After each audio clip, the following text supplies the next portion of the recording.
जी screen share होगी आप लोगों के साथ? जी सर, हो गई है।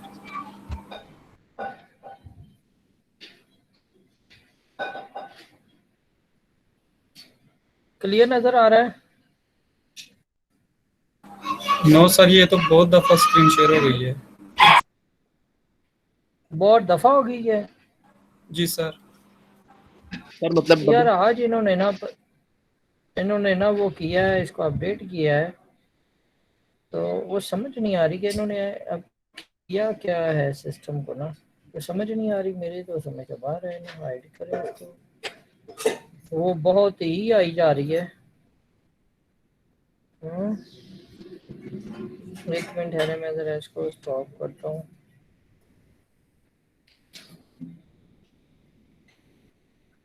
अब नहीं है ना? No window sir. अगर हम एक करें, एक विंडो करके देखते हैं अब क्या सूरत हाल है।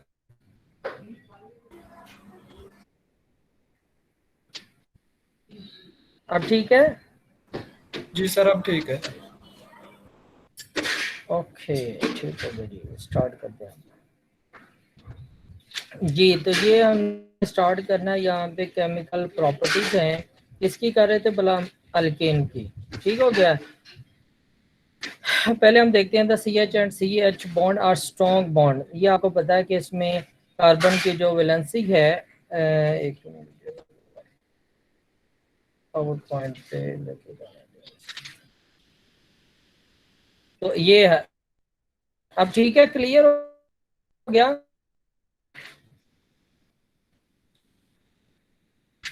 पॉइंटर शो हो रहा है आप लोग क्लास? जी सर, हो रहा है अब।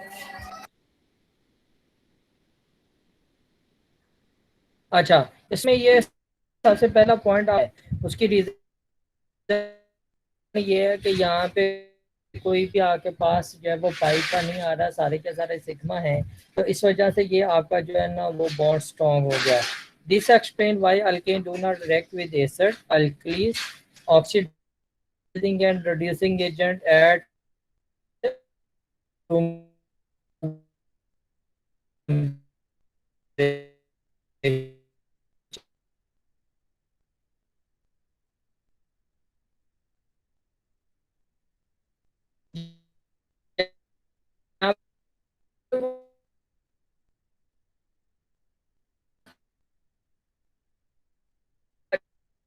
जाता है ना डबल या ट्रिपल बॉन्ड, तो उसमें की प्रेजेंस के अंदर आपका होता है और इसके अंदर फ्री रेडिकल क्रिएट होता है।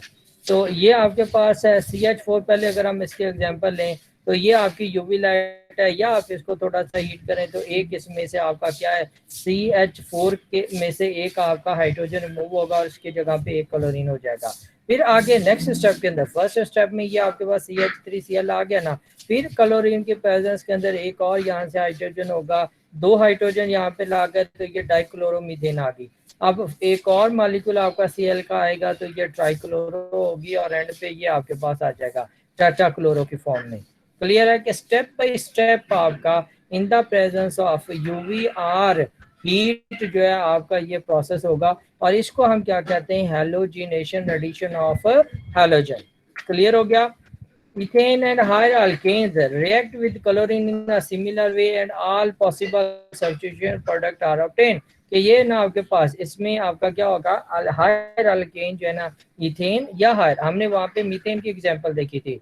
तो हायर अल्केन जो है वो भी इसी तरह स्टेप बाय स्टेप क्या करेंगे, रिएक्शन करते जाएंगे और उसमें आपका हाइड्रोजन मूव होकर हैलोजन लगता जाएगा। अगर इसका मैकेनिज्म देखें तो मैकेनिज्म में सबसे पहले क्या कि आपका ये CCl बॉन्ड वो ब्रेक होगा in the presence of heat या यूवी लाइट, और आपके पास क्या हो जाएगा, ये फ्री रेडिकल हो जाएगा।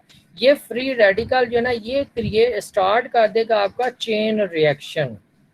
ठीक है, चेन रिएक्शन के अंदर ये इनिशिएशन है या स्टार्टर है। अब ये क्या करेगा, ये Cl फ्री रेडिकल यहाँ से एक हाइड्रोजन रिमूव करेगा तो ये क्रिएट कर देगा आपके पास CH3, ये दूसरा फ्री रेडिकल है।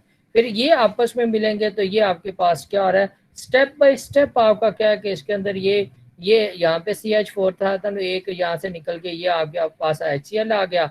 अब ये जो आपका दूसरा मालिक्यूल यहाँ पे आएगा तो इसके साथ ये रिएक्ट करेगा और ये Cl3 आ जाएगा और एक ये यहाँ पे फ्री रेडिकल आ जाएंगे, यानी कि ये वाला जो स्टेप है वो दोबारा यहाँ पे होगा और ये फ्री रेडिकल आ गया। अब ये Cl क्या है कि ये आपके चेन रिएक्शन जो है ना वो स्टार्ट कर देंगे।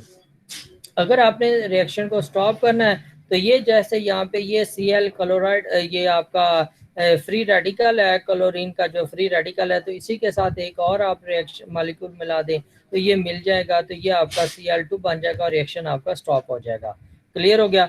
अब यहाँ पे देखें कि ये आपका एक CH3 फ्री रेडिकल है, इसके साथ एक और आप फ्री रेडिकल रिएक्ट करवाएंगे तो CH3Cl आ जाएगा। या आपका ये है एक मालिक्यूल और एक और इसके साथ ये CH3 का फ्री रेडिकल मालिक्यूल आपस में मिले तो ये मीथेन आपका आ जाए। या ये जैसे Cl फ्री रेडिकल है, एक और फ्री रेडिकल इसके साथ मिले तो Cl2 आ जाएगा। तो ये आपका स्टेप जो है यहाँ पे स्टॉप हो जाएगा, यानी ये टर्मिनेशन का स्टेप है। क्लियर हो गया मैकेनिज्म का। अब ये आपको क्लियर हो जानी चाहिए कि ये मैंने जो आपको स्टेप बताए हैं कि ये आपका इनिशिएशन का है, ये प्रोपगेशन का है, ये टर्मिनेशन का है, ये मैंने आपको एक्सप्लेन कर दिए, ये यहाँ पे जो लिखे हुए हैं। क्लियर है क्लास? कोई बात इसमें से पूछनी है तब आप बता दें। जी सर, इधर एक ही स्लाइड ओपन हुई है, उसके अलावा अगली स्लाइड्स नहीं आ रही। कौन सी नहीं आ रही सर? जो आपने पहले खोली थी अभी भी वही खुली हुई है, केमिकल प्रॉपर्टीज का जो पहला पेज था वही खुला हुआ है। और अब? जी सर, अब अगली आई है। अच्छा, ये मैंने अब आपको ये स्लाइड हेलोजिनेशन स्टार्ट समझा दिया है। ये मैकेनिज्म आपको मैंने बता दिया कि ये चेन इनिशिएशन का, प्रोपगेशन का, टर्मिनेशन का, और ये स्टेप बाय स्टेप ये सारी चीज़ें बता दी हैं कि इनिशिएशन में क्या है, प्रोपगेशन के अंदर क्या, टर्मिनेशन में क्या है। ठीक हो गया। अब आगे है नाइट्रेशन। नाइट्रेशन का मतलब ये है कि आपने इंट्रोडक्शन करना है ये नाइट्रो ग्रुप का, यानी कि आपने किसी भी कंपाउंड के अंदर NO2 को जो एडिशन कर दिया तो ये आपका नाइट्रेशन कहलाता है। The substitution of a hydrogen atom of alkane by a nitro group, यानी कि नाइट्रो, इसमें आपका अल्केन के अंदर CH4 में से एक हाइड्रोजन रिमूव करना है और उसकी जगह पे आपने NO2 ग्रुप जो है ना इंट्रोड्यूस करना है, तो ये नाइट्रेशन है। When a mixture of an alkane and a nitric acid vapor is heated at temperature आपका कितना होगा 400 से 500 in a metal tube, it gives nitroalkane, ये जो आपके पास है। Sulphonation, addition of sulphonic acid group पर, ये जैसे नाइट्रेशन है इसी तरह आपका क्या होगा, addition of sulphonic acid group है। एक उसमें से हाइड्रोजन रिमूव करनी है, रिमूव करके तो ये आपका SO3H ग्रुप जो है वो इंट्रोड्यूस हो जाएगा। तो ये आपका क्या था, ब्यूटेन थी यहाँ पे, तो ये ब्यूटेन सल्फोनिक एसिड आपके पास आ जाएगा। टेम्परेचर कितना है 50 to 60 डिग्री। क्लियर हो गया। देन आपका कंबस्शन है। कंबस्शन में आपको पता है कि किसी भी चीज को बर्न किया जाता है। ठीक हो गया। Alkane when ignited in the presence of air और ऑक्सीजन, कि यहाँ पे आपके पास एयर है या ऑक्सीजन है, एयर के अंदर भी ऑक्सीजन ही आपकी आ जाएगी। They burn to form carbon dioxide, ये जो है ये बर्न हो गया, ये कार्बन डाइऑक्साइड और वाटर वेपर्स में आ गया और साथ में आपके पास इतनी हीट भी रिमूव होगी 890 किलोजूल पर मोल। This reaction is highly exothermic and the heat generated is used as a source of heat and power. Incomplete combustion of alkane, burning them in insufficient supply of oxygen, यानी कि यहाँ पे आप supply of oxygen जो है ना वो counted कर दें या इनसफिशिएंट कर दें, gives carbon monoxide and carbon black. ये वाला ये कार्बन मोनोऑक्साइड है और ये कार्बन ब्लैक है। Carbon black is used in the manufacture of ink, black paint and as a filler in rubber compound. Clear हो गया? बात समझ आ गई? क्लास के बाद पूछनी है। क्रैकिंग और पायरोलिसिस, क्रैकिंग या पायरोलिसिस होता है कि वो ब्रेक डाउन हो जाए आपके कंपाउंड जो है। ठीक हो गया। Thermal decomposition of a compound is called pyrolysis.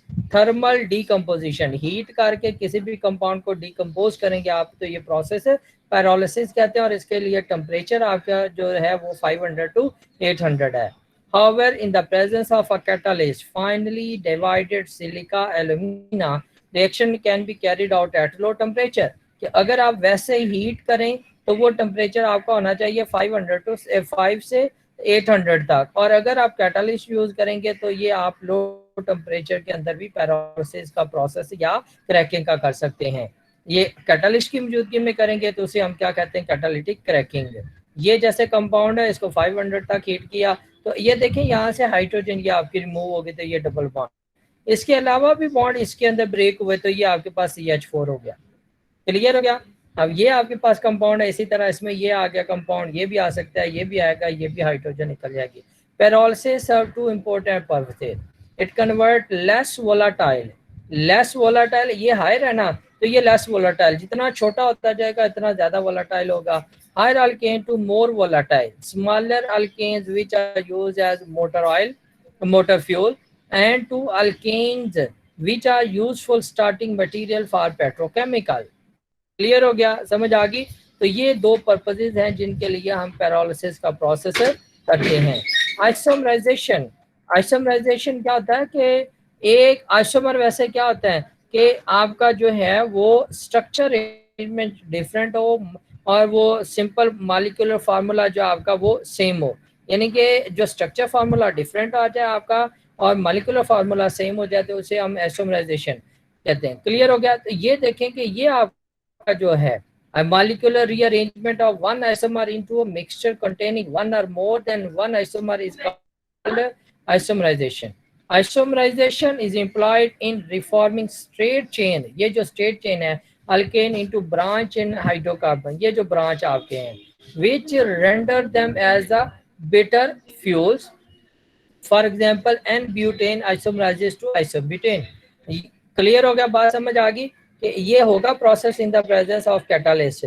ये स्ट्रेट था, ये आइसोमराइज होके किस में आ गया, ब्रांच चेन के अंदर। बात समझ आ गई क्लास, क्लियर हो गया? जी सर। जी सर। आगे है डिहाइड्रोजिनेशन ऑफ अल्केन्स। डिहाइड्रोजिनेशन क्या होगा?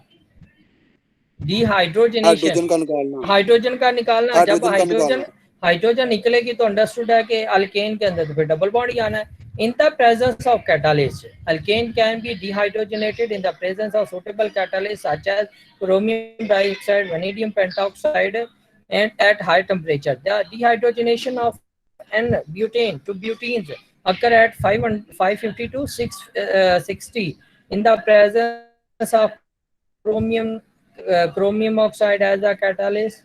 Aromatization of alkane, aromatization होगा कि ये रिंग की फॉर्म में आएगा। ये कैटालिस्ट है आपका, ठीक है, इसमें से एक हाइड्रोजन निकलेगी ना तो ये यहाँ पे बॉन्ड क्रिएट हो जाएगा, यानी कि एक हाइड्रोजन आपका यहाँ से, एक यहाँ से CH2 जो है ना वो H2 यहाँ से रिमूव होगा, ये बॉन्ड यहाँ पे आपका एक आ जाएगा। क्लियर हो गया। फर्दर कैटालिस्ट की प्रेजेंस के अंदर तीन और हाइड्रोजन निकलेंगे तो ये अल्टरनेट डबल सिंगल का जो हो जाएगा। तो ये साइक्लाइजेशन यहाँ पे हो जाएगी और यहाँ पे एरोमेटाइजेशन। एरोमेटाइजेशन मतलब कि एरोमेटिक रिंग उसके अंदर आ जाएगा और वो आपको पता है कौन सा होता है, जिसमें जो बेंजीन है। क्लियर? जी सर। जी sir. Alkylation, introduction of alkyl group into alkene is term as alkylation.